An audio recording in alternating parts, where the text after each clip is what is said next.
Turn that shit off. Hey, Raider Nation, how are you guys doing tonight? And welcome to another great episode of The Unfiltered Truth. I'm your host, Phil Jones. Phil Robinson here. Johnny Pham, the guy at barbecue, joining us. And here with us, our special guest of the night, the one and only Lynn Bowden Jr. from the University of Kentucky, and now Oakland Raider. Excuse me, Los Angeles Raider. I have to. Las Angeles. Las Vegas. Nerves. Los Angeles? Nerves. Man, I'm used to Los Angeles, Las Vegas. How you doing, man? I'm doing good. Trying to maintain. How y'all doing? Doing great, man. Good, Yeah, good. Doing great too, man. Just holding it down over here in Lexington. Oh yeah, definitely. So, dude, what was running through your head when you got the call on day 2 of draft? Second day I woke up, I felt real good about the day. I just felt like that day was my day, and majority of my family woke up feeling the same. And once a certain team passed on me in the second round, I kind of knew where I was going. Right after that, and seeing Coach Gruden's name pop up on my phone, and the emotion I had was just, I don't really have words for it. Man, I know. Look, John Gruden probably hit you with the, "Hey, Lynn Bowden Jr. Man, let me tell you something. We want you here to be a Raider. We're going to get this. We're going to get this going right here. We're going to have you all over the place." Was it something like that? Oh yeah, definitely. I feel like Coach Gruden, he shot it straight to me ever since he met me, and it was the same thing. He basically told me at the combine. I just trust him, and he gonna put me in the right places, right times, and it's gonna be a fun season. It's gonna be a fun season. All right, absolutely. So, Lynn, one of my favorite players of all time is Cordell Stewart. They used to call him Slash. You ever heard of Slash? A little bit. I heard a little bit about him. Slash does everything that you do, but I think that you can do it better. I watched your game against Virginia Tech, and that little teardrop touchdown at the end had me up out my seat, bruh. What was going through your mind when you brought him back, when you came back to beat Va Tech? That last play, me and Josh was just on the same page. It was a full vert call. I was going to take a shot to our big receiver, like 6'4", 6'5", Amal Wagner.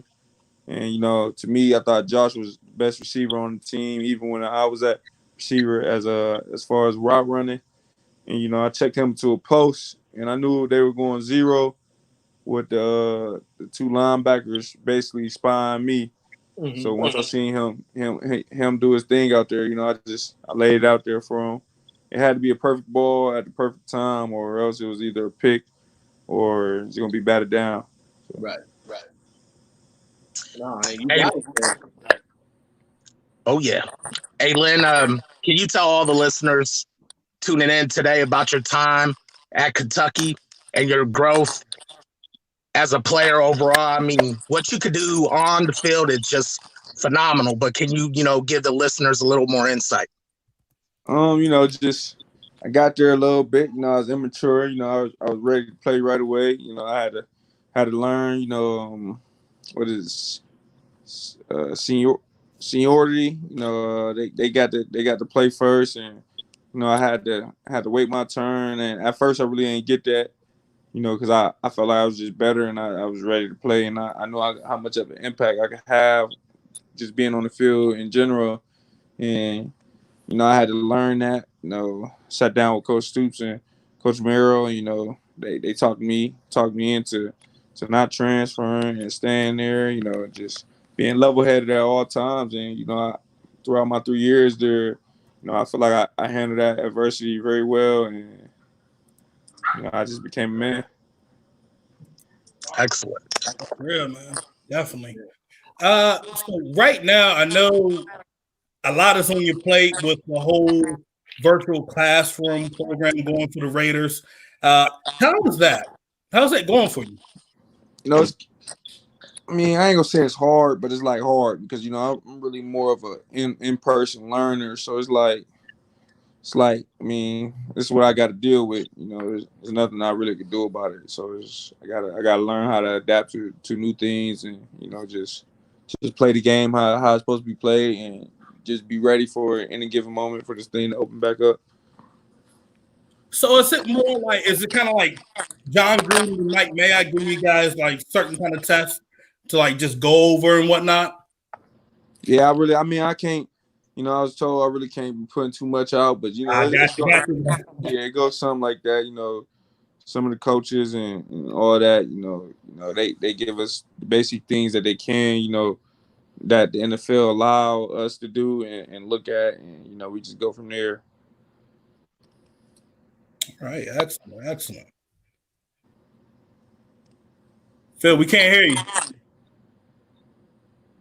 I got a question about this virtual playbook and all of this stuff that we've heard about. Is this playbook really as crazy as everybody says it is? As crazy as we've heard? Definitely. It's a lot of stuff I had to learn. That I am learning, and it ain't an easy concept. Every place is different. Like I said, I gotta learn how to overcome and adapt to new things, and that's what I'm doing right now. I'm in the process of just trying to learn everything because I wanna be able to contribute right away. So, Lynn, the Raiders draft you. We heard Mike Mayock saying that we'll bring you in as a running back. So, going back, I think you played a little bit of running back in high school. Is that correct? Played running back all my life up until high school. Right. So let's say they would have like a fullback right in front of you. You'd be comfortable to get ready to rock and roll. Oh yeah, definitely. That's my natural position. Absolutely. I really don't. I mean, I don't really know what fully they got in store for me. I know I just know it's a lot, and whatever it is they throw my way, I'm ready for it. All right. So what was it like playing quarterback for a season? So I know that you played quarterback back at high school and were the runner-up to Mr. Ohio Football Player of the Year. Yeah. And then they switched to the wide receiver and then the running back. And they just had you all over the place. But what was it like to play quarterback? Man, it was just really a blessing and a dream come true at the same time. Every time I play Madden or NCAA, I make a road to glory, and my guy is a quarterback. So just being able to really play it in real life and lead my team to victories and overcome adversity and stuff like that. It was just a blessing to be able to be put in that situation. Just to have the weight of the team, weight of the state, weight of everything on my shoulders, and I get to come through from them. So. No, that's what's up. And the reason why I was asking, because in watching some of your film, you got a nice arm. And when you set up, you throw a pretty ball. So is there anything on the field that Lynn Bowden Jr. cannot do? No, I do everything. Kick field goals, kick off, punt return, defense, nose man. I play everything. Nose tackle, huh? Yes, nose tackle. That's what I'm talking about. Look, I'm gonna be real. The first time I got to see you, I think it was the first time you came out there, freshman. Yep. You were a punt returner. My God, you had my jaw dropping when I saw that return. Oh yeah, that was my sophomore year against Missouri. Yeah. Yeah, my sophomore year. Yeah, we was down. I want to say 14-3 the whole game. And fourth quarter, I just told coach I'm gonna go back there and return it. And that's what I did at that time. So I know the one thing everybody probably asking right now is, you think you can go back to that Virginia Tech, the bowl game? Tell us about it. There's a lot of emotion just built up. A lot of stuff was going on, and it was my last game in college, so I had to make an impact statement. and just for our team in general, because it was a team game. People could always say, "Oh, you did this by yourself, you did that."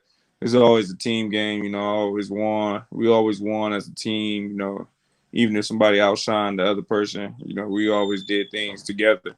We celebrate together. Like I said, all credit to my offensive lineman. I think and felt they was the best offensive line in the country this year. So, I just there's a lot of things that went into it, a lot of schemes that people really didn't see. Coach Grant and Coach Henshaw, they put together a great scheme when I got back there, and I really don't know what else to say. Everybody knew what we was doing. Stacking the box, and the outcomes is outcomes. Last 4 games of the season where we rushed for 300, 500, 400, and I think 3. So just ran all over them. Yeah.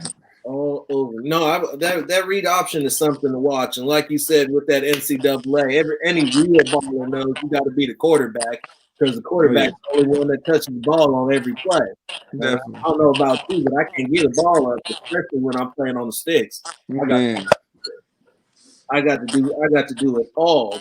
But so here's an interesting question that I'm sure nobody has asked you thus far, because I know you've been doing interview after interview because you're the hot thing and the rookie 3rd round draft pick. What is something about Lynn Bowden that has not been asked that you want to tell us?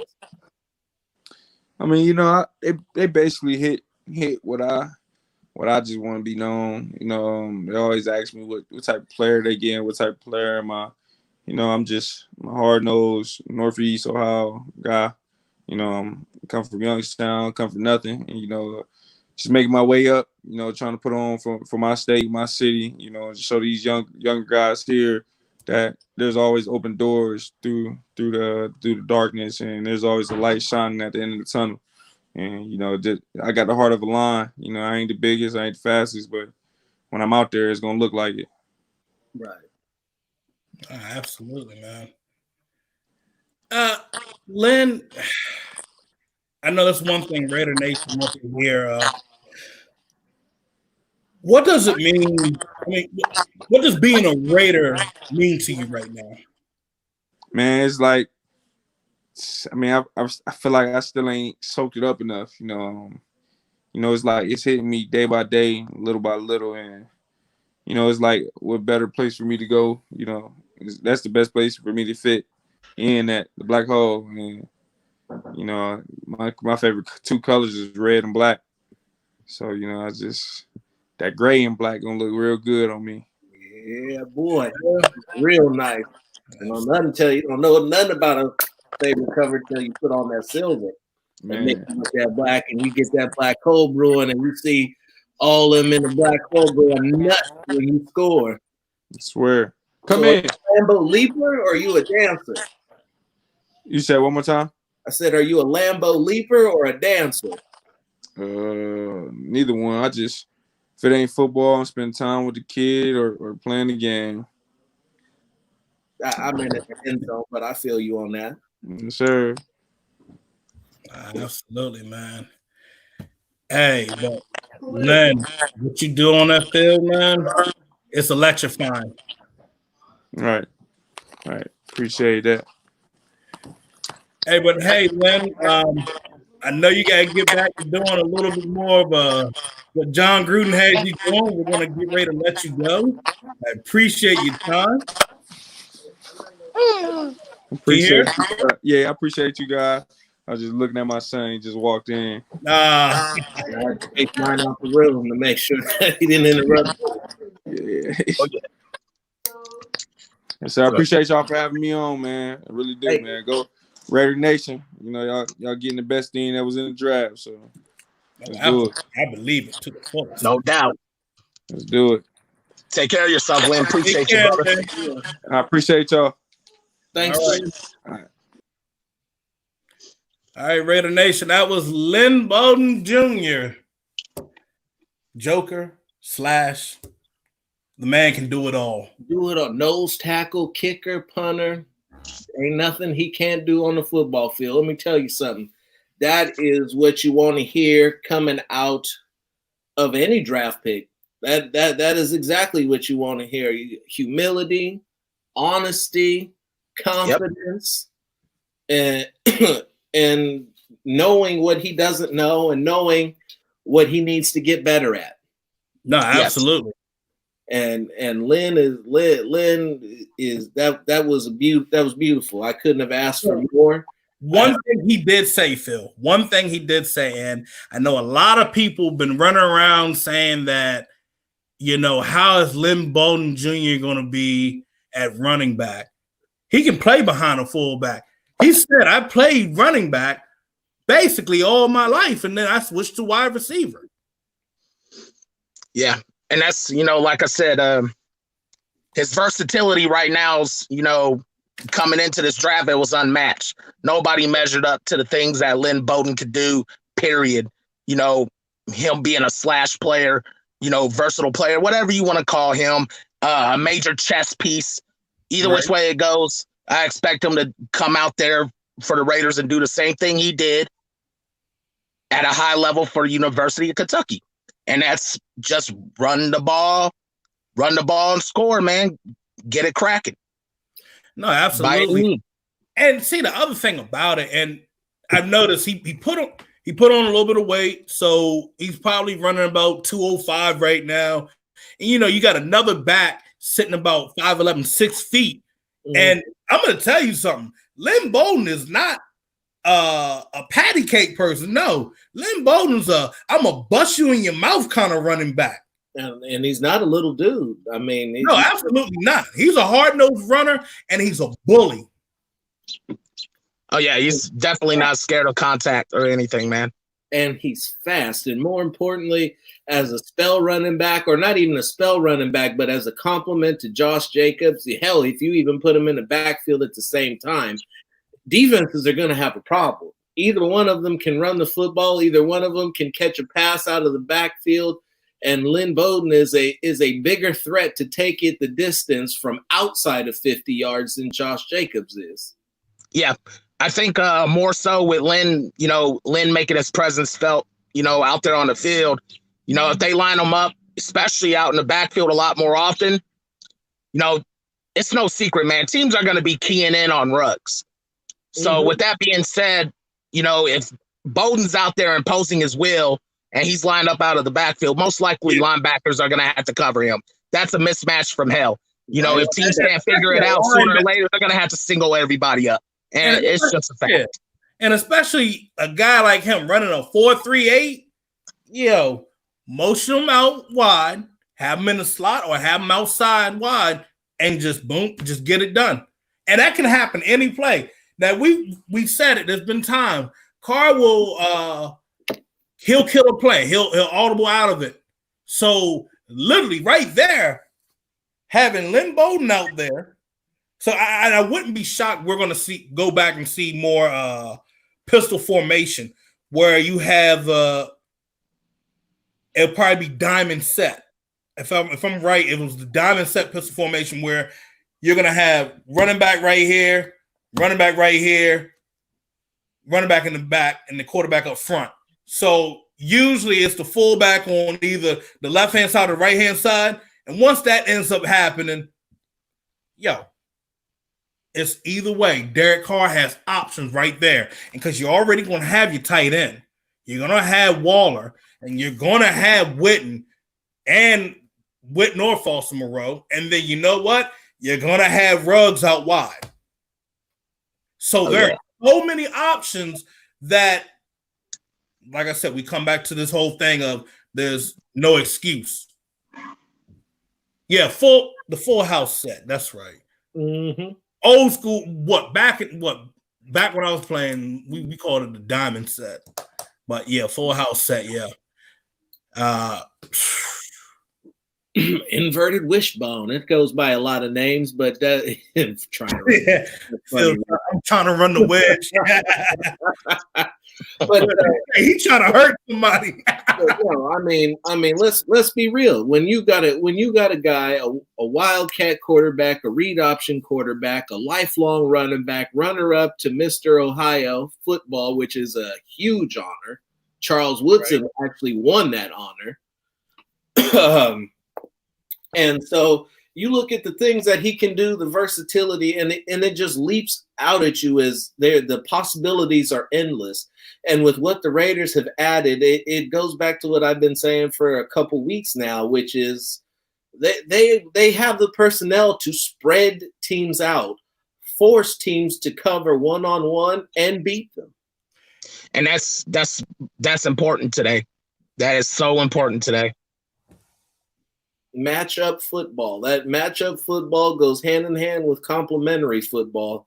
And the Raiders in this particular offseason, while not going out and getting the flashiest of flashy names in free agency, have killed it in their roster development and really took roster development to a different level and took it deep and went for depth. And now are getting ready to be able to field a team where they can do absolutely anything at any time. We can go power, we can go double and triple tight ends with a fullback and a running back and pound away, or you can go 5-4, 5 wide, 3 wide, 2 backs in the shotgun and run a no huddle for 60 minutes and should incur victory in either way. Bingo. No, that's real. Couldn't have said it any better than that, man. And so what I found interesting about what Bowden said more than anything was the question that I asked him about Gruden's offense. And Gruden's offense is insanely difficult. We hear it from Carr, we hear it from rookies, we hear it from people who've played with him.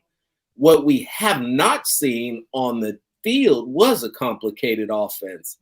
So far, it's looked pretty basic, pretty powerful, pretty easy to figure out if you listen to the defenders playing against the Raiders. But somehow, I believe that that's going to change this year. Wow, that's I right. do too. You know, another thing that stuck out to me about Lynn Bowden was him playing running back now. With the vision that he's been able to maintain since playing at quarterback, that's the best vision I have as a running back. Mm-hmm. You're able to see the holes more fluently. So when like I said, and I've heard it a couple times that people are just going to see him probably just only being in gun formation at running back. You know, John Gruden's going to be like, hey, we're going to test the waters.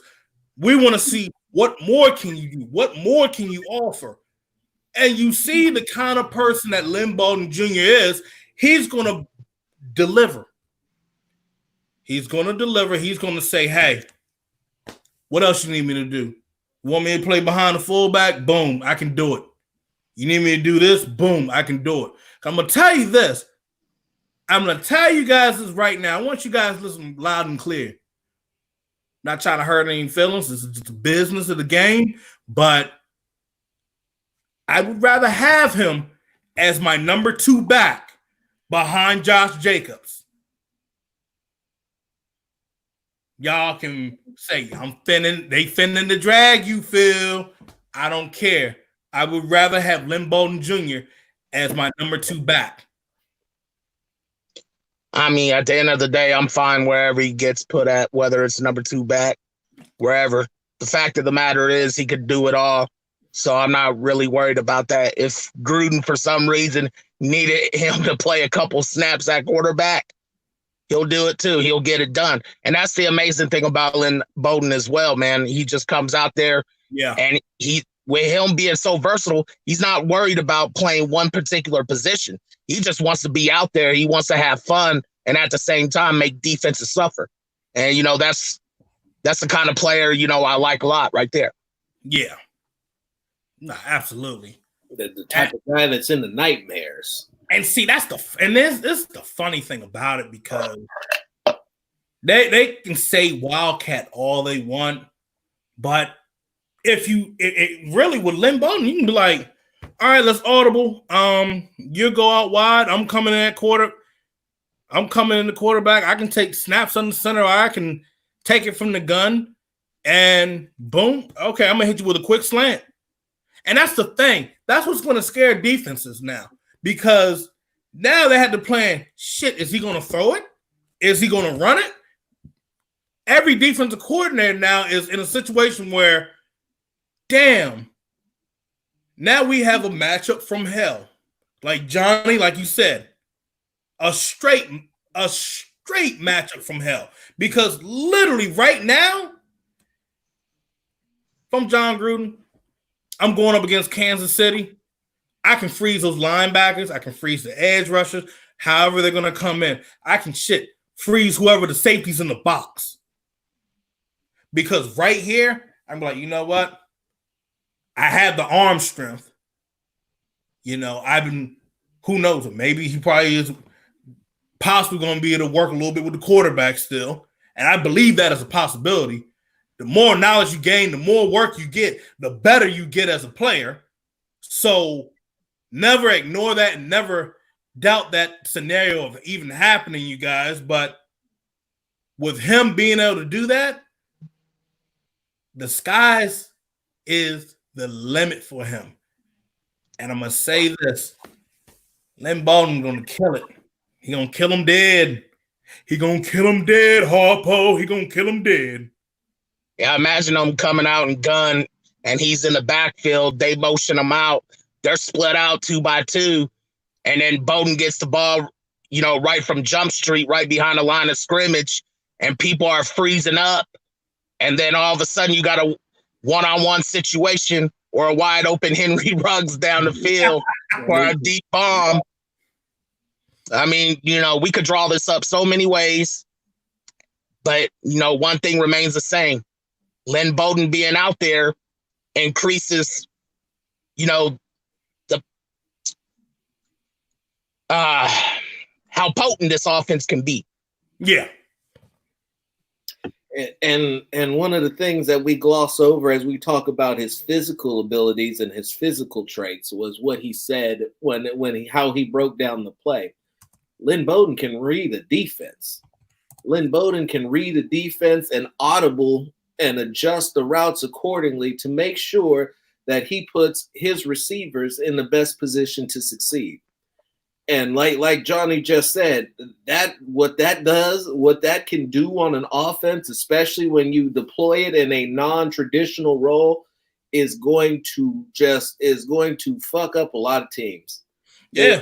They are not going to know what's going on with Lynn Bowden until at probably about week 6, when they got enough tape on him to take a guess at what he might do next time the ball is in his hands. Because immediately what I thought was, yeah, you put him in the shotgun, or you could even put him in deep, put him in a single back or in an I formation. I'm gonna stop you right there. I don't even think they end up figuring it out. I don't even think they end up figuring it out, Phil. Not even by week 6. Because if you have a majority at the running back position, I say that second half, let's just say I stop putting them at the running back position. I leave them out wide. I keep motioning him back and forth. They don't know what's going to happen. Because I'm going to tell you this, when you do a lot of motions, what does it do? It creates a lot of confusion, correct? Mm-hmm. And opens holes. So, that being said, he could be your decoy for maybe a week or 2. Or defenses ain't gonna have no choice but to man them up. It's gonna have to be best man on man, and then that's that. Or double. No, they don't. They're not gonna have. They could try double if they want. They're gonna get gashed for it. Yeah, you know what? You let them do it. You let them do that, because they get gassed that first half of the game. I'm tearing that ass up. And I'm gonna be real with you. Nobody right out of the gate is gonna be doubling Bowden. If you look across this roster, choosing to double Bowden instead of Waller, or singling up Ruggs, that is a bad idea, and they will learn quickly. not even that, I'm still thinking about Edwards too. They like Johnny said, when you line them up and you go over a depth chart, you're talking about Edwards, Jones, Williams, Ruggs, Renfro, Waller, Witten, Moreau, Carrier, Butler, any of those guys, because Carrier's still on the team, obviously. Then in the backfield, you got Jacob, you got Jacobs, you got Bowden, you got Jay Rich. You have and let's not forget Ingold. Yeah. Let's not forget Ingold, because he can run. We talked a lot about everybody else. Alec Ingold is a player. Yeah. Alec Ingold has been working with Carr on his pass routes to get his spider 2-wide banana on. And but seeing Ingold as a runner, just running with the ball, it's just shit. You feel like trying to tackle that? He's going to get the ball in a lot of wide open field this year. You mark my words and remember I wrote it down, timeline and all these comments. Ingold is going to see the football with at least 10, 15 yards of clear space in front of him a lot. Yeah, and that's the thing that I'm hoping to see, that I want to see. A lot of times last season I was lobbying for Alec Ingold to run the ball a lot more. A lot more often, spell Jacobs a little bit more to where he's running the ball. And the thing that kind of got on my nerves, I felt like he wasn't used enough. And at the same time, when he was used, it make me upset when I see a 3rd and short, 4th and short, and Ingold's out there. I mean, in my opinion, I felt like that was a little too predictable there. Right. But it's one of those things where they got to get used to who they are, what they have, and what they can do. But he definitely can do a lot more than he was asked to do, and I cannot wait to see what they have in store for him. No, absolutely. And the other thing we can't forget, Renfro. We still got Hunter Renfro lined up in the slot. So yeah, I expect a lot of heavy crossers. Yeah. And the thing about it, both of them can get up across the middle. It's not going to be short across the middle. They going up.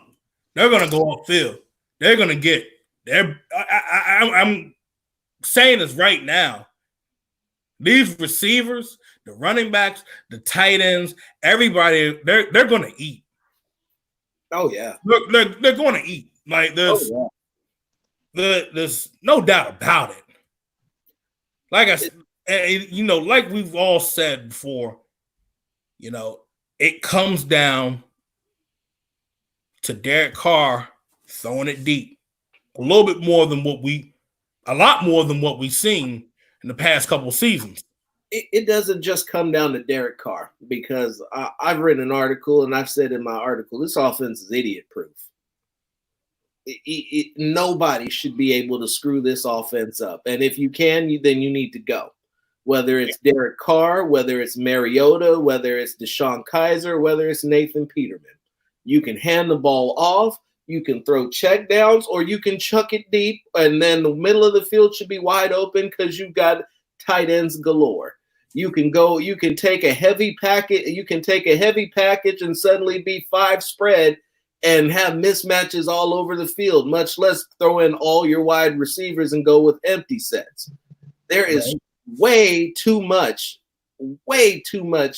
variables, too many X factors, too many matchups to take advantage of for any quarterback to fail with this offense. And let's not even, and we've talked about all the skill positions. We haven't even talked about the line.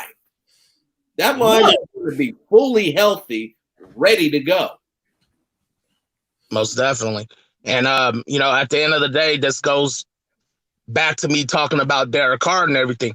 There's no excuse for Derek Carr to have almost an MVP kind of year like he did back in 2016 this season. He has all the tools. He has all the tools as a passer to get the job done. He has all the talent around him to get it done. There's no excuse. Throwing for 4,000 yards, That's cool and all that, but that's the norm these days. Yeah. It's time to bump up these expectations a little bit. 4,500 should suffice. There couldn't be no reason why you couldn't get 4,500 yards passing at least. But check me out though. The yards is cool. Yards is cool, but I don't care about yards. We can talk about yards, and he stacked up a shit ton of them. You can get yards when it doesn't count. You can get yards early. What I want to see is pay dirt. I want to see points. I want to see drives being finished, and I want to see 35 plus touchdowns a year out of somebody. I don't give a shit who it is. I want my quarterback to be putting up numbers left and right, dropping bombs, hit the cutback, and if shit goes bad and somehow by some ungodly stroke of luck, everybody's covered, then take the fuck off and run for whatever you do. These expectations that we got, folks, they're not unrealistic. They're totally realistic and totally can happen. There's no excuse why this couldn't happen. At the end of the day, man, with Carr being under center, Carr's going to have to do a better job, when he's running the offense. Everybody want to talk about how he took a hike statistically up, and he much improved his second year under Gruden's offense. But what they're not discussing is what happened last season in the second half of the season. Ladies and gentlemen, he only had 7 touchdowns to 5 interceptions in the second half of last season. And if you really much improved at Gruden's offense, how are you only conjuring up 7 touchdowns to 5 picks in the last 6 games? I mean, that's totally inexcusable. And, the one other thing is this. When your offense in the red zone is only being ranked, 24th in the NFL? It was bad. It's not cutting it. That's not cutting it. And that is the major problem. I believe Mike Mayock even said that, correct? Yeah. It's been brought up, yes. That was his own. If you're not averaging, with an offense like this, if you're not averaging at least 29 points a game, the lowest you should be averaging with this offense is 28 points a game.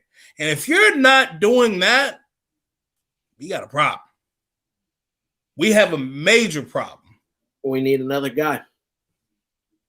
And when it shows and it comes, then all you can do is say, I told you so. But I'm gonna switch it up on y'all for a minute. Okay. I've been very, very critical of Carr for years now. Very critical. So let me tell Raider Nation something. I am not rooting against him. I want to see him succeed. I want to see him go out there and replicate that 50 touchdowns he threw back at Fresno State. I want to see him get 4,500 yards. I don't want to see the backup do it, because if we see the backup do it, that means that we're losing games. That means that the Raiders are losing games and they haven't put together all of the pieces that they have to turn it into something special that it should be. I don't want Mariota to have to come in and save the season. Now, if he does, I expect him to. I expect him to be able to do all of the things that we thought that Carr could do, because honestly, they're the same guy. Mariota's just better, bigger, faster, stronger, and with a much more accomplished pedigree. But I don't have to see Mariota do. I don't have to have another quarterback do it. I need the starter to go out and play like the fucking starter and get shit done and make it happen. Yeah. And we could talk about he's got no excuses. And we've been saying he's had no excuses for years. He said no more excuses. He said the noise doesn't bother him. He said this, he said that. Stop talking. Don't say nothing else. Go out there and produce.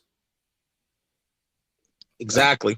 Yeah. And that's what kind of bothers me at times when I'm hearing fans discuss Derek Carr going back and forth, and they're bringing up specific statistics and everything else. Ladies and gentlemen, I'm not interested in his QBR. I'm not interested in all these other things. What I'm interested in is wins. Wins. Something Al Davis preaches time and time. Again, over and over, just win, baby. That's what I want at the end of the day. I will criticize Derek Carr's play, or for that matter, any player's play out there on that field that's not getting the job done, period, for the team. Yeah. And that's just the way it is. So I got nothing against Derek Carr, never have, never will. And if you guys could find any kind of tweet, anything out there that I put out about Derek Carr, personally, calling him out personally, or disrespecting him personally, holla at your boy. Fast forward those receipts to me promptly. Don't wait. I want ASAP delivery. I don't want next day delivery. I want it right away. I want it now. Go ahead and fork it over to me. Yeah. I don't want to see Derek fail. I lobbied for Derek to be our quarterback from day one, back when he declared for the draft in 2014. I thought he was the guy. Now I've gotten off the Carr train, and I'm hoping to God somehow, some way, he could find a way to, make me jump back on that train. But I think at the end of the day, his success this season is all going to ride on him overcoming his demons. And I think his demons personally, from watching him on the field, I think he's hesitant at times. And whether it's because of injury or whatever the case may be, he's going to have to, get loose and not give no fucks. And I don't mean to say it, but that's just the way it is. He's going to have a clear conscience when he's out there. Just sling the ball, get the job done. Your gunslinger cannot be gun shy. Those two things don't go hand in hand. They don't work. That's one thing, Phil and Johnny, right there. Nobody, it's not really this whole thing with the whole hate thing and shit. Nah, bro. It's just, we're just frustrated with you not putting up. That's it. The whole, they're talking negativity. If you don't bring in wins, what do you expect? You get negativity. You're the highest paid player on the team. It's easier than that right there.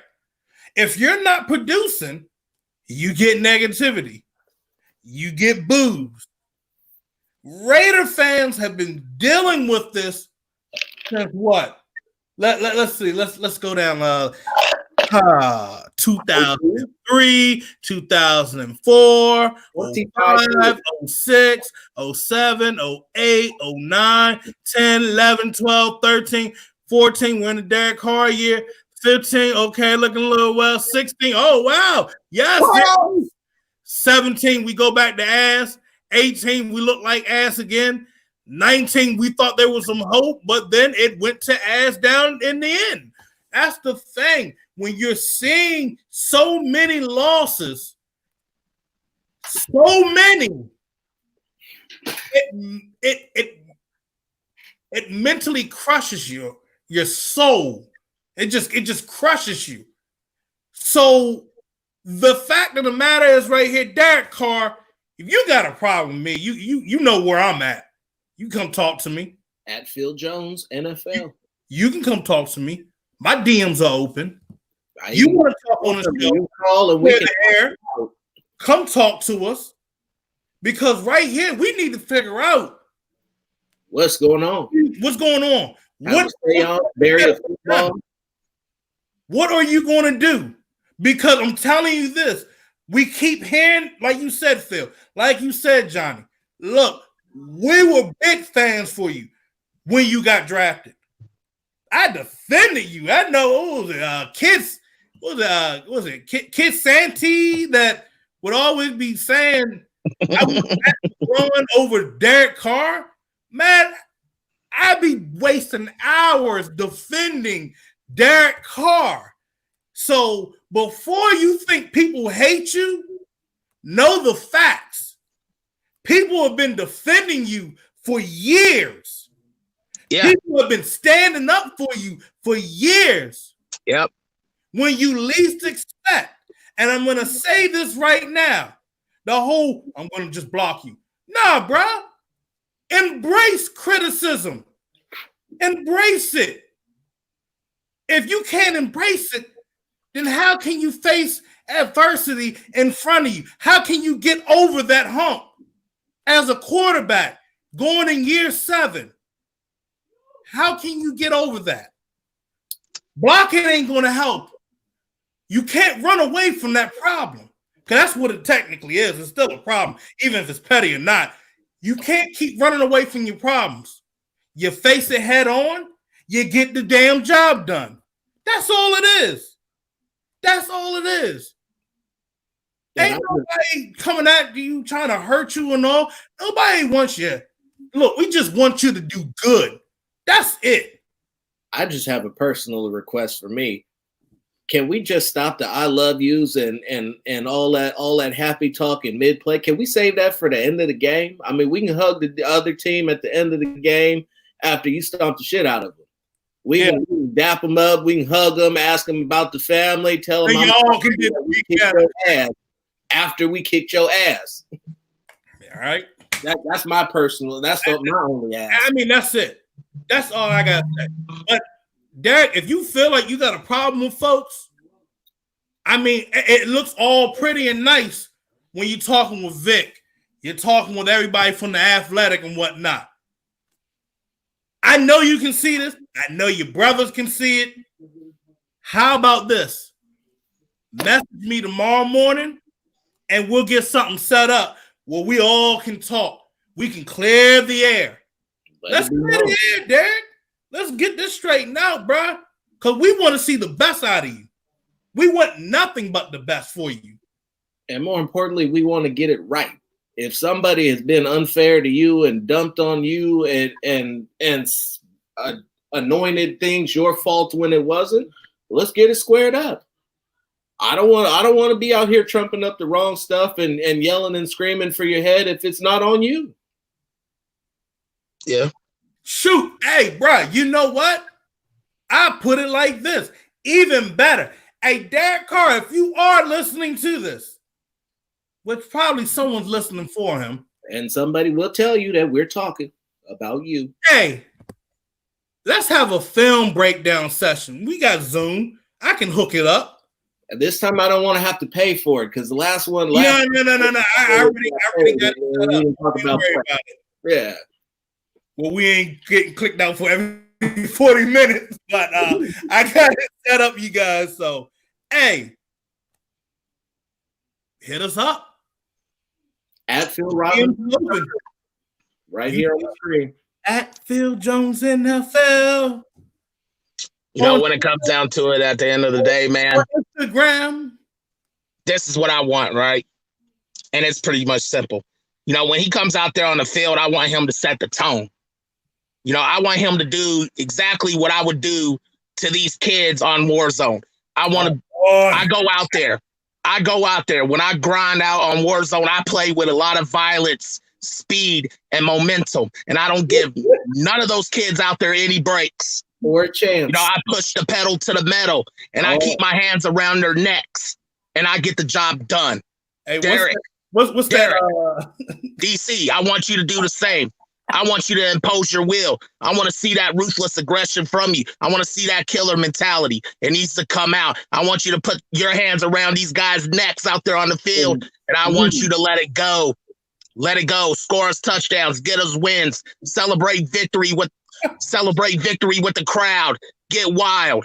Let loose. Just live. Most importantly, just win, baby. Just win, baby. Hey, I put it like this. If Derek Carr makes the playoffs, shit, even the Super Bowl, I tattoo on my arm DC. No, you wouldn't. Bro, you live in Maryland. Get out of here, fool. Okay, I do it better. I tattoo Derek Carr right across your big black ass. No. Now do one better. I think this would be solid. Okay. You know, get a Carr jersey. All right. Tat it on you. Simple. Number 4 on the back. His last name on the back. Get his jersey tatted on you. Simple. Simple. I'll put it like this. Screw all that. If you're willing to accept the challenge, hey, screw all that. Super Bowl.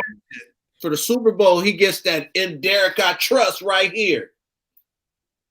Yeah, we can do that. I mean, however you want to swing it. I mean, we could just go with the jersey right now. We go with the jersey. But I ain't tatting no jersey on my back. You know how long that shit. Nah, you ain't got to tat no jersey on your back. I'm not expecting that, bro. You ain't got to get this supersized tat on your back of Derek Carr and his jersey. Nah, you ain't got to do that, bro.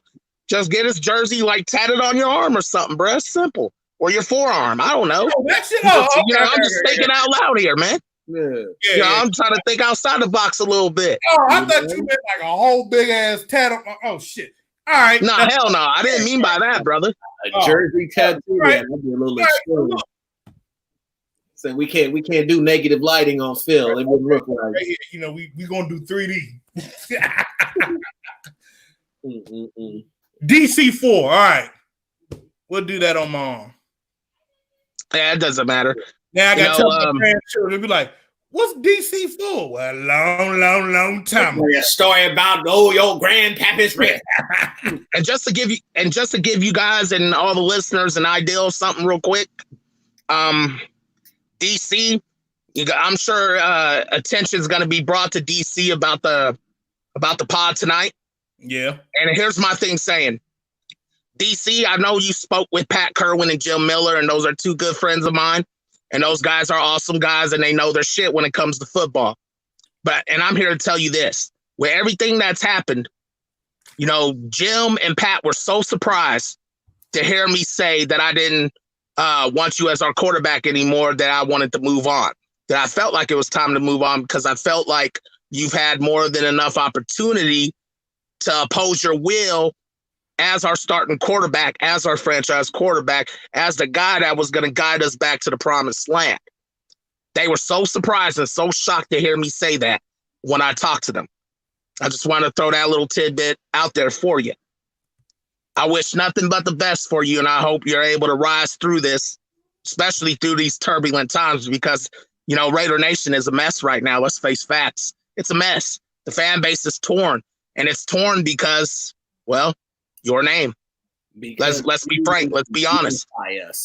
Your name is the center of the divide right now. It's that fine line right there. You know, you're either on his side or you're not.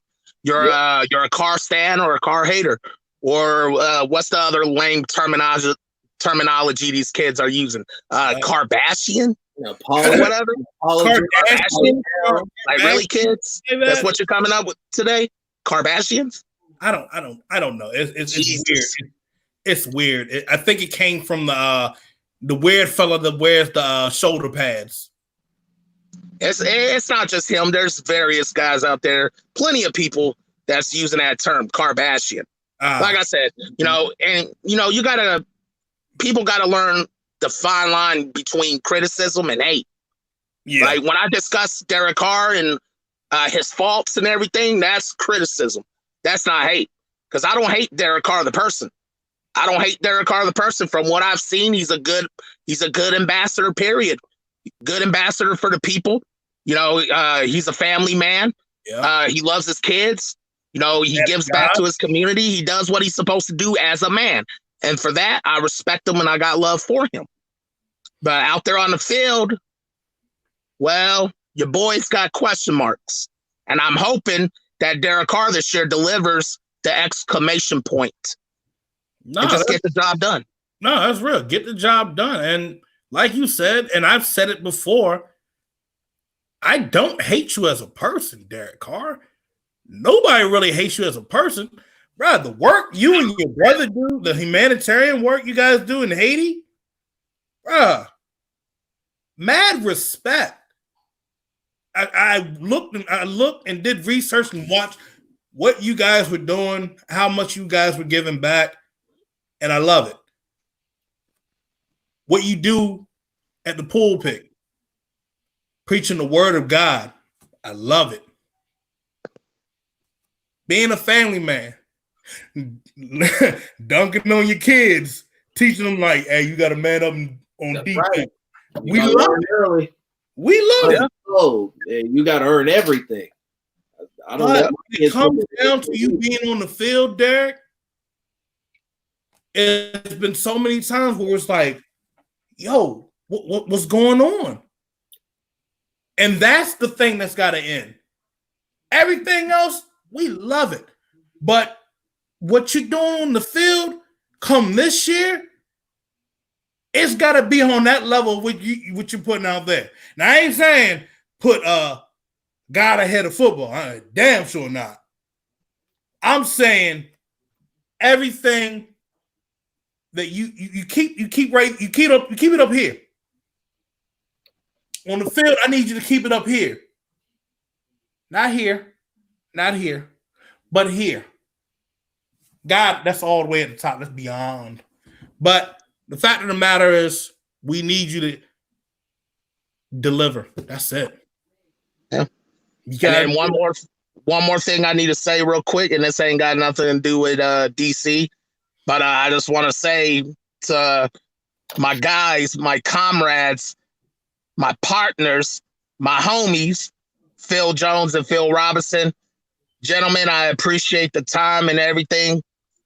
You guys took out of your schedule to bring me in tonight and to bring me in occasionally on some of your pods. I appreciate y'all for that. I got much love for y'all for that. I appreciate that so much. Tonight was a hell of a night, and I enjoyed every bit of it, and I hope I get to do it some more with you guys down the road.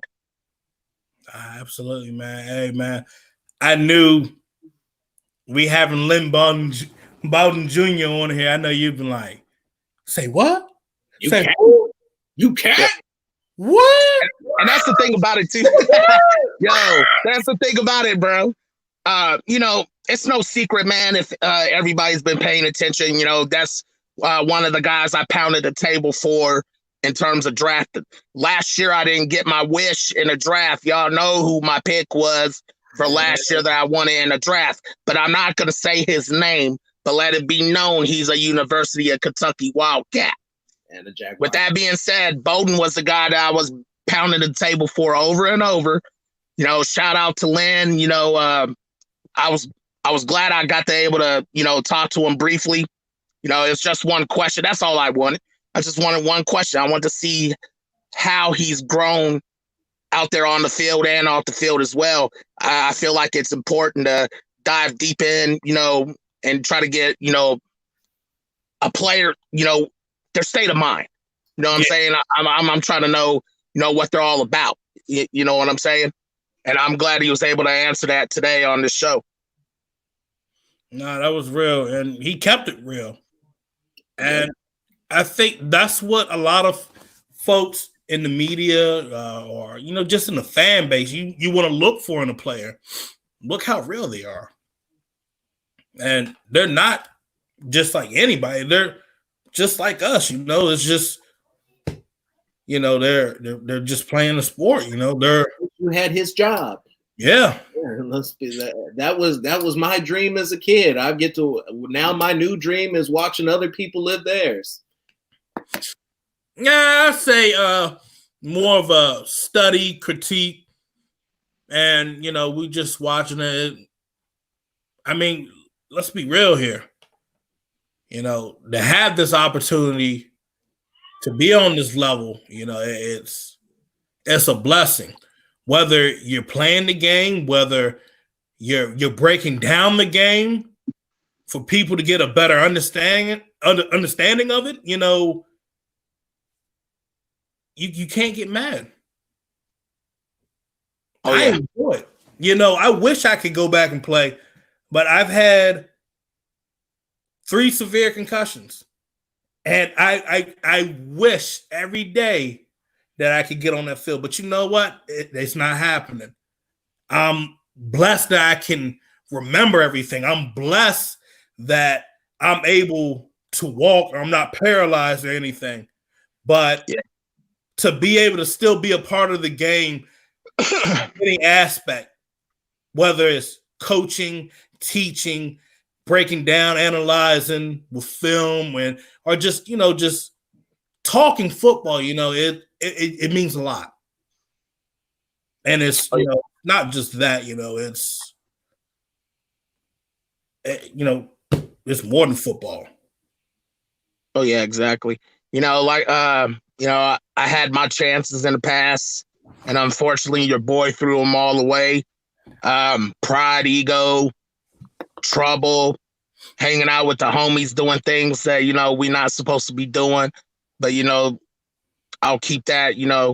I'll keep that over off to the side. Y'all don't need to know the details. But me being able to come out there, and, I like rapping with everybody on Twitter.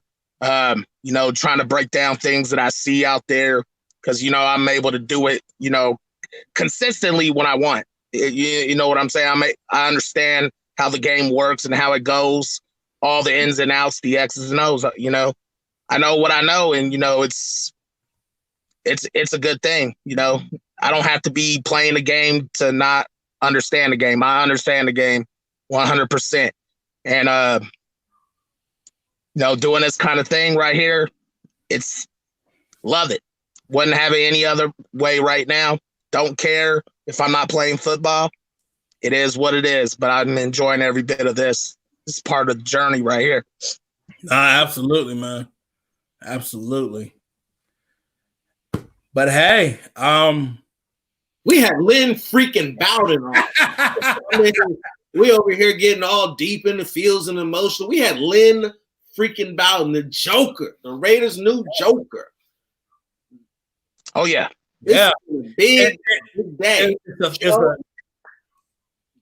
It was a blessing to have him on, man. It was great to have him on. Yeah, I was trying to keep a straight face throughout the whole thing, man, because you know what I'm saying? I was pumped up about it. You know what I'm saying? It's good to see a guy, putting in work for the University of Kentucky. I just live down the street from Kentucky, from the university. Not even 5 minutes. Not even 5 minutes. I'm that close to UK. I'm surrounded by Rupp Arena, Kroger Field, everything you could possibly think of over here. And, it's a good feeling, getting to watch one of the guys on a regular basis like Lynn out there doing his thing for Kentucky. And now he's playing for your favorite team. You know what I'm saying? I mean, you can't get any better than that right now, man. You know what I'm saying? I feel like I'm kind of floating, bro. Smiling like a proud dad watching his only son that made it. You know what I'm saying? I'm good. That's what's up, man. I feel it. Well, ladies and gentlemen, Raider fans, people, that's all we got for y'all. So, hey, appreciate you guys. Appreciate all that tuned in. Appreciate Johnny Fan joining us. We definitely appreciate Lynn Bowden Jr. joining us tonight. For anybody that missed the show, you guys can go on our YouTube page, The Unfiltered Truth. You can go on to my Periscope and replay it. I have the show also recorded. You guys can listen to the audio. We're on iHeartRadio. We're on Spreaker. We're on Spotify, SoundCloud. Damn, I'm just going down the list. We're on damn near everything. Shit. We're on Google Play Music. So just look up The Unfiltered Truth. Is that it? iTunes. Damn. So we're all tell a family member, tell a Raider fan, and above all, remember, we all have our Twitter handles right here. Follow us all, and you can get the next Unfiltered Truth with all of us. Hit that Twitter figure out. Hit that follow button. Right there, right there, I'm just do the little ET thing right there, it's right. There we go, right there. There you go, Jones, get it right. Right there. Phone home. take my strong hand. Yeah, but give us a follow, Phil Jones NFL. Give Phil Robinson III a follow at Phil Robinson III, and give the God of Barbecue at Johnny Fam. Hey, you guys are the best. I appreciate it. Kev, Rich, Matt, I appreciate each and every one of you guys. Corey, you guys tuning in tonight. Appreciate the love, you guys. All right, you guys take care. God bless. And we're going to have another special show coming up soon. So y'all stay tuned. All right, take care.